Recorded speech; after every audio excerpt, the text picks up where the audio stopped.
দেশে হামের প্রাদুর্ভাব উদ্বেগজনক আকার ধারণ করেছে। গত ২৪ ঘন্টায় সারা দেশে নতুন করে ১,২২৯ জন রোগী শনাক্ত হয়েছেন।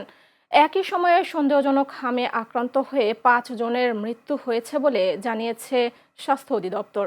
১৫ মার্চ থেকে এখন পর্যন্ত মোট আক্রান্তের সংখ্যা দাঁড়িয়েছে ২৯,৮৬৮ জন। এদিকে দেশে হামের প্রাদুর্ভাব আশঙ্কাজনকভাবে বেড়ে যাওয়ায় সারা দেশে একযোগে চলছে বিশেষ টিকাদান কর্মসূচি। শিশুদের সুরক্ষা নিশ্চিত করতে এই কর্মসূচিকে সর্বোচ্চ অগ্রাধিকার দেওয়া হয়েছে বলে জানিয়েছেন সংশ্লিষ্ট কর্মকর্তারা। স্বাস্থ্য অধিদপ্তর জানিয়েছে, এই কর্মসূচির আওতায় নির্দিষ্ট টিকা কেন্দ্র ছাড়াও অস্থায়ী কেন্দ্র স্থাপন করা হয়েছে, যেন প্রত্যন্ত অঞ্চলের শিশুরাও সহজে টিকা পেতে পারে।